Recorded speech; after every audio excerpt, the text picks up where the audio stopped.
Bueno, en esta clase se va a trabajar sobre tres ejes fundamentales dentro de lo que es la gestión de proyectos de desarrollo de software. Los roadmaps, la estimación y la definición del terminado, de qué es un producto terminado. Estos tres conceptos no funcionan de manera aislada, sino que, en la práctica se combinan constantemente para poder planificar, tomar decisiones y principalmente asegurar la calidad en contextos donde hay incertidumbre. Cuando se habla de gestión moderna, no se trata solo de cumplir fechas, sino de entregar valor de forma sostenida. En conclusión, podemos decir que gestionar proyectos implica alinear estrategia, decisión y calidad.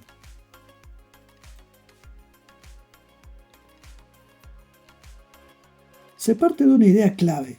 Los planes no tienen valor por su precisión, sino por el proceso de planificación. El roadmap aparece como una herramienta que permite transformar una visión en algo visible, ¿sí? Algo compartido, algo que se pueda discutir dentro de un contexto de trabajo en equipo. No busca predecir el futuro con exactitud, sino simplemente orientar al equipo frente a la incertidumbre. Como conclusión, decimos que planificar sirve para decidir mejor, no para adivinar el futuro. El roadmap es una herramienta estratégica que muestra la evolución del producto en el tiempo. Se lo puede pensar como un pronóstico dinámico que cambia a medida que se aprende. Entonces podemos decir que permite además alinear a todos los stakeholders y reducir la ansiedad del equipo al dar una dirección clara. El roadmap comunica visión, no detalle técnico.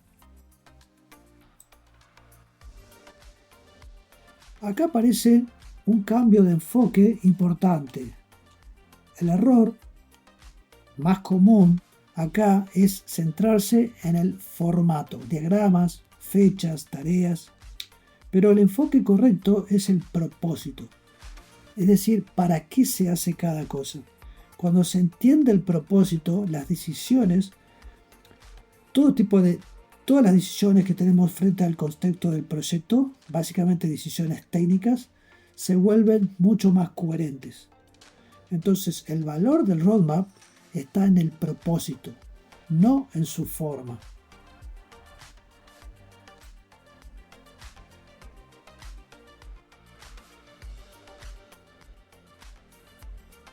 Entonces, los tipos de roadmaps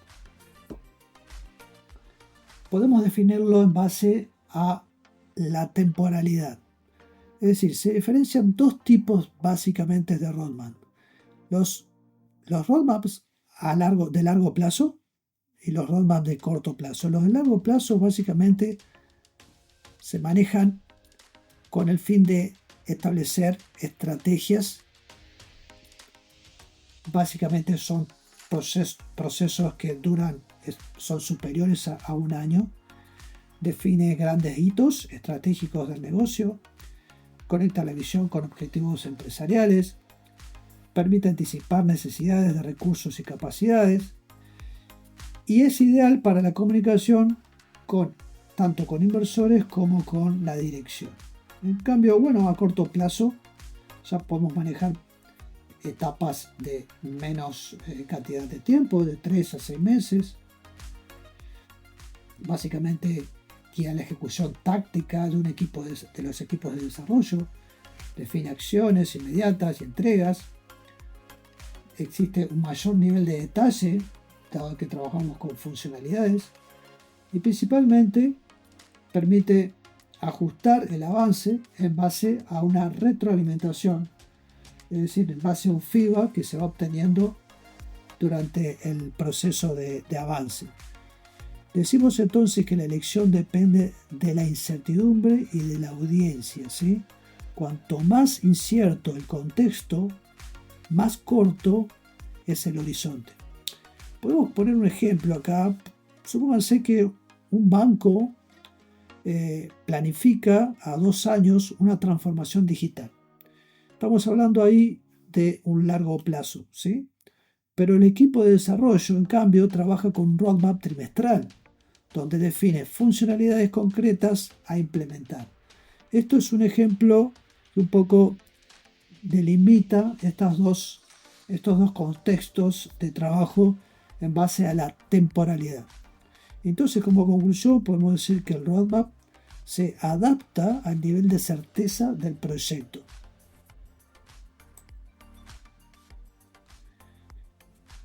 Bueno, cuando hablamos de matriz de roadmap, básicamente estamos hablando de combinar dos variables fundamentales. Una es la madurez del producto y la otra es la madurez del mercado. En contextos inciertos, decimos que conviene trabajar con objetivos. Pero en contextos estables, en cambio, se puede trabajar con funcionalidades. Para aclarar un poquito más esto, podemos hacer un pequeño ejemplo. Decimos, por ejemplo, una startup que lanza una aplicación nueva, define algo como aumentar usuarios activos, ¿sí? Eso es un objetivo, el aumento de usuarios activos. Mientras que una aplicación consolidada, ¿sí?, en cambio, define otra cosa, define agregar pagos con tarjeta. Bueno, esto ya es una funcionalidad. Entonces, como conclusión, podemos decir que el tipo de roadmap depende del contexto, no de la preferencia, no de una preferencia específica. Estamos teniendo una dependencia de esta herramienta, ¿sí?, claramente en relación al contexto.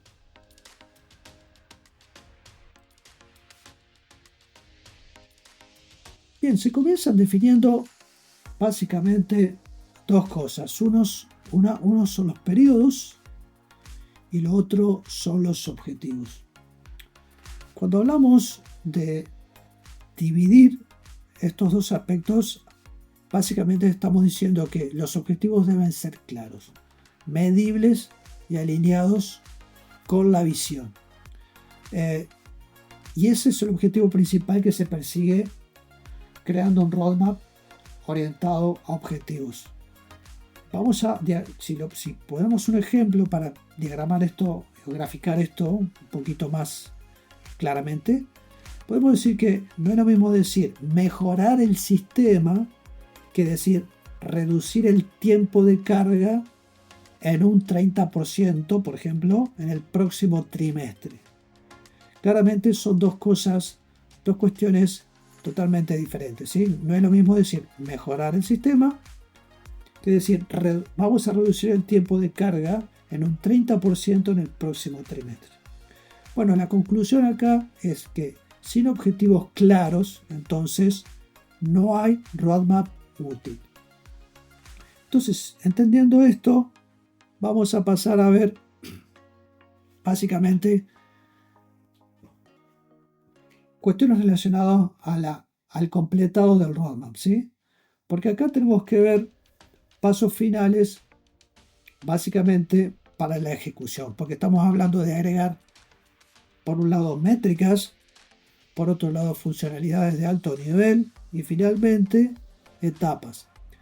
Y necesariamente acá tenemos que decir lo siguiente, que si algo no se puede medir, entonces no se puede evaluar. Y por eso esto es importante. El roadmap es dinámico. Entonces necesitamos agregar métricas y funcionalidades de alto nivel, pero principalmente definir claramente las etapas. La conclusión acá que podemos poner es claramente que medir y adaptar son cuestiones esenciales. Medir y adaptar son cuestiones esenciales. Entonces, ¿qué no es un roadmap? Un roadmap no es un checklist. Un roadmap no es un contrato, ni tampoco una lista de tareas. Confundir esto genera mayor presión y errores sobre los equipos. Entonces, como ejemplo, podemos decir, decir la funcionalidad X se entrega el 10 de junio sí o sí, convierte el roadmap en un contrato rígido, cuando debería ser una guía flexible. Es decir, todo lo contrario. Acá tenemos que concluir que el roadmap entonces es estratégico, no operativo. Y para entender eso, quizás pueda aclararse un poco haciendo una comparativa con otras herramientas, ¿sí? Porque también decimos, bueno, podemos utilizar un roadmap solamente para llevar adelante estas etapas del proyecto, del proceso de desarrollo. Bueno, no es la única herramienta. Obviamente hay otras herramientas y principalmente herramientas que pueden parecer similares en cuanto a los gráficamente o digamos diagramáticamente, pero son utilizadas básicamente en contextos diferentes, en equipos diferentes, sí. Existen otras herramientas y bueno, vamos a hacer una comparación un poquito con una herramienta bastante muy utilizada en este contexto que se llama diagrama de Gantt, ¿sí? Y vamos a decir que el roadmap nos da una visión, claramente nos da una visión, pero el diagrama de Gantt nos daría una ejecución, es decir, nos daría la capacidad de controlar la ejecución. La ejecución está relacionada a un trabajo en equipo básicamente para desarrollo, ¿sí? En cambio, el roadmap tiene otro tipo de audiencia, se trabaja con stakeholders, con líderes, inversores, ¿sí? Entonces esta visión a vuelo de pájaro del proyecto, ¿sí?, nos lo da perfectamente un roadmap. Pero un diagrama de Gantt nos permite llevar adelante trabajos con equipos de desarrollo, donde hay plazos, entregas, y sabemos exactamente cómo y cuándo hacer las cosas. En cambio, el roadmap básicamente nos está diciendo, bueno, qué queremos hacer y hacia dónde vamos, ¿sí? Es decir, el propósito. Entonces, ¿compiten entre sí? No, absolutamente. Estas dos herramientas se complementan. Vamos a poner un ejemplo para dejar un poco más claro esto. Podemos decir que el roadmap puede indicar algo como, por ejemplo, lanzar versión beta, ¿sí? Mientras que en cambio el diagrama de Gantt podría detallar tareas específicas ya como diseño, desarrollo, testing, con fechas específicas acerca de ese lanzamiento de la versión beta, ¿sí? Entonces, como conclusión podemos decir que cada herramienta responde a una pregunta distinta. Bueno, si vamos a nuestra siguiente diapositiva, vamos a hablar ya de algo relacionado a aspectos sumamente necesarios e importantísimos dentro del proyecto que tienen que ver con las estimaciones.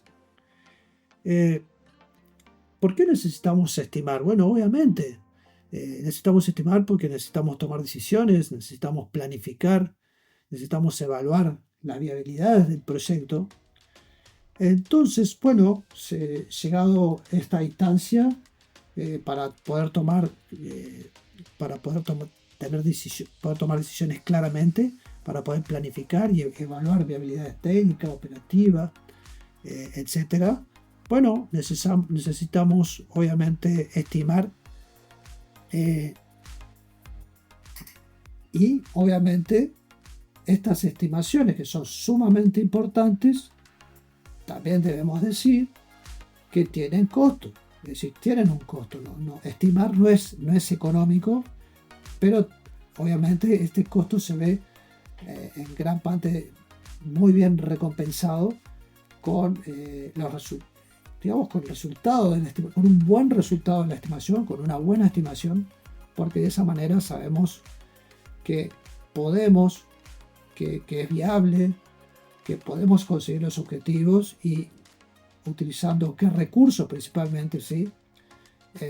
Así que, bueno, es muy importante esto y obviamente también es importante entender que no es gratis. O sea, la estimación que es tan importante y vital para un proyecto, no es gratis. Vamos a hablar un poquito más acerca de esto. Vamos a hablar de algo llamado el cono de incertidumbre. Porque acá podríamos... perdón, voy a dar un ejemplo que me quedó... Me gustaría dar un ejemplo sobre esta parte anterior. Un ejemplo que clarifica esto es que antes de iniciar un proyecto se puede estimar el esfuerzo, ¿sí?, para decidir si conviene o no desarrollar o no frente a otras alternativas, ¿sí? Entonces, bueno, eso sería, lo podría decir como ejemplo y que me quedó ahí en el tintero para que se entienda que no solo planificar para validar una idea, para ver si podemos llegar a un objetivo claro haciendo un desarrollo concreto, sino que también, bueno, puede haber otras alternativas que no sea solamente desarrollar. Así que bueno, eso quiero que lo tengan en cuenta, me había quedado pendiente. Bueno, ahora sí, entendiendo eso, vamos a hablar del cono de incertidumbre y podemos decir que al inicio las estimaciones generalmente varían, un estimativo que nos está indicando una verdad ineludible, ¿sí? Es que al inicio las estimaciones son muy vagas, ¿sí? No son muy exactas. Pero ¿qué pasa? Lo que nos está diciendo este concepto del cono de incertidumbre es que a medida que transcurre el tiempo, estas precisiones, ¿sí?, estas imprecisiones se vuelven precisiones y se vuelven más claras. Es decir, tenemos mayor calidad en cuanto a la precisión de información que nos permite tomar decisiones más correctas en cuanto a las estimaciones, en cuanto a medir, no solamente a medir las estimaciones, sino en cuanto a la necesidad de recursos, principalmente en cuanto a la necesidad de recursos, ¿sí? Porque acá podemos poner un ejemplo. Podemos decir que, para clarificarlo, ¿no?, un proyecto estimado en 3 meses al inicio podría terminar siendo, por ejemplo, de 1 mes o de 12 meses, ¿sí? Dependiendo de lo conocido, dependiendo de lo que fue desconocido y del problema. Porque ¿qué pasa? ¿Qué tanto desconocimiento tenemos al inicio y podemos, digamos, aclarar con el tiempo, con el paso del avance de la información que podemos conseguir, ¿sí? Y cómo podemos, principalmente dependiendo de lo desconocido del problema, o sea, qué tanto desconocíamos del problema, ¿sí? Entonces, un proyecto estimado en 3 meses, al inicio podrá terminar siendo de 1 o más meses, ¿sí?, dependiendo de qué tan desconocido es el problema, ¿no? Entonces, como conclusión, podemos decir que no es razonable exigir precisión al inicio de esta parte, este proceso de estimaciones, ¿sí? Proceso de estimación de recursos necesarios, etc. Entonces, vamos a decir, tenemos que decir acá que no tenemos un solo tipo de estimación. Hay básicamente dos tipos diferentes de estimaciones. Y podemos decir que la estimación relativa por ahí es puede ser más efectiva, ¿sí?, que las estimaciones de tipo absoluta. Existen 2 tipos de estimaciones, relativa y absoluta. La estimación relativa se compara tareas en lugar de estimar tiempo, ¿sí?, que es lo que hacemos una estimación absoluta o la tradicional. Al utilizar una estimación relativa o ágil, lo que estamos haciendo es reducir errores y sesgos. Porque, ¿qué pasa? Por ejemplo, en lugar de decir esto lleva 5 horas, podemos decir algo mucho mejor. Podemos decir, esta tarea es el doble de compleja que otras tareas que ya hicimos. De esa manera podemos tener una mejor claridad, ¿sí? Podemos ser mucho más exactos, bueno, en cuanto a determinar, a poder estimar, ¿sí? El uso de un recurso. Por ejemplo, el recurso tiempo, recurso dinero, que son recursos sumamente determinantes en un proyecto, ¿sí? Entonces, como conclusión podemos decir que comparar es más confiable que predecir. Entonces, este, este tipo de estimación, vamos a decir que es el que vamos a utilizar, es el más conveniente frente a un proceso de estimación tradicional o absoluta. Bueno, vamos finalmente a trabajar un poquito la idea de la estimación relativa. La estimación relativa básicamente buscan un consenso y una mejor precisión. ¿Por qué? Cuando hablamos de estimación relativa, estamos hablando de estimar necesariamente de manera colaborativa, porque se trabaja en equipos para esto, ¿sí? Por ejemplo, cuando decimos el planning poker, ¿sí? Que es este tipo de planificación, que ya...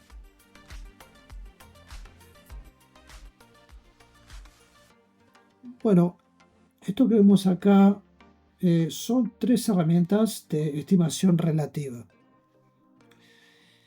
Un poco resumen muy bien lo que serían 3 herramientas más básicas, comunes, digamos, en el mundo ágil. Pero bueno, no son las únicas. La idea es que la estimación relativa se base en comparar una tarea con otra. Bueno, en lugar de usar horas o días, que eso puede no ser una buena estimación, ya sabemos por lo que vimos en la diapositiva anterior. Así que bueno, vamos a explicar un poco acá la idea de estos tres métodos, ¿sí? El story point vendría a ser, o puntos de historia, vendría a ser el método por ahí más utilizado. Podríamos decir que es el estándar, ¿sí?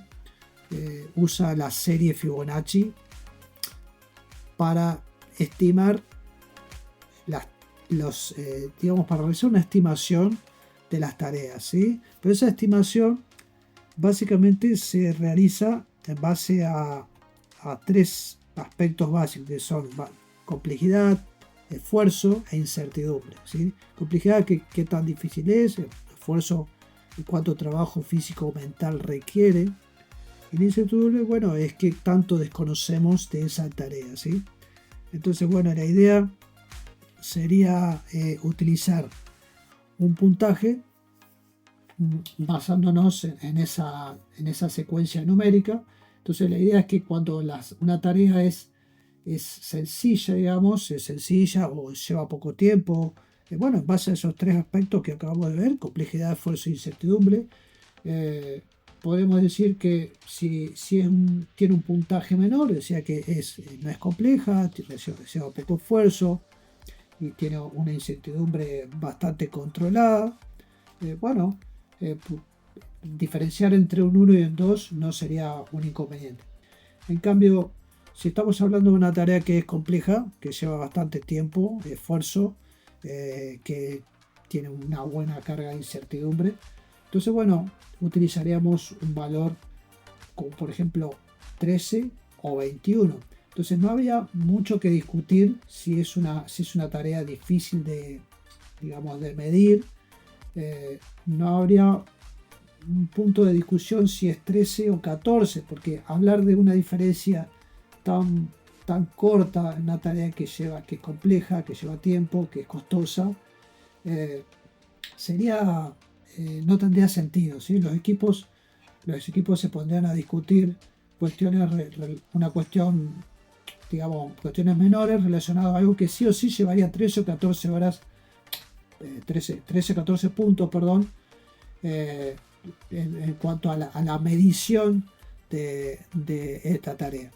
Entonces, para que eso no pase, se utilizan números un poquito más distanciados, ¿sí? Entonces se utiliza, por ejemplo, 13 y 21 y así sucesivamente.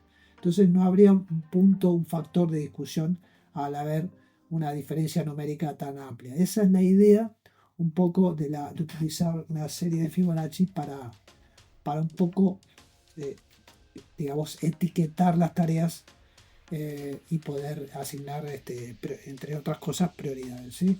Entonces, bueno, ese es llamado el famoso punto de historia o story point. Bueno, hay otros, pero como por ejemplo Planning Poker o Sheer Size, que básicamente se basan en la misma idea, ¿sí? La idea de que no, digamos, no sea un punto de discusión dos tareas que básicamente cuestan nada, ¿sí? Pero bueno, en el caso de tareas que cuesten mucho, sí, digamos que estén bien diferenciadas. En el caso de T-Shirt Size, bueno, la idea de utilizar números un poco descomprime la carga, digamos, la presión sobre los equipos para discutir aspectos, ¿sí? O discutir prioridades. En ese caso, utilizar este tipo de tallas, como si fueran tallas de ropas, ¿sí? Permite diferenciar las tareas de manera mucho más marcada.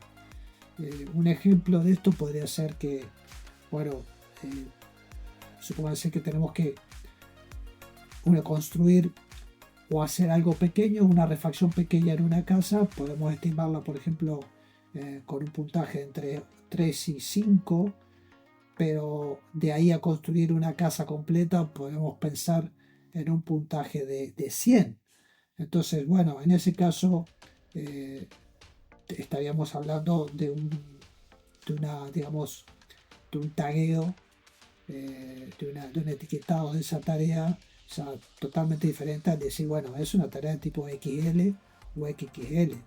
Entonces, bueno, de esa manera podemos diferenciar las tareas y poder ordenarla mucho mejor.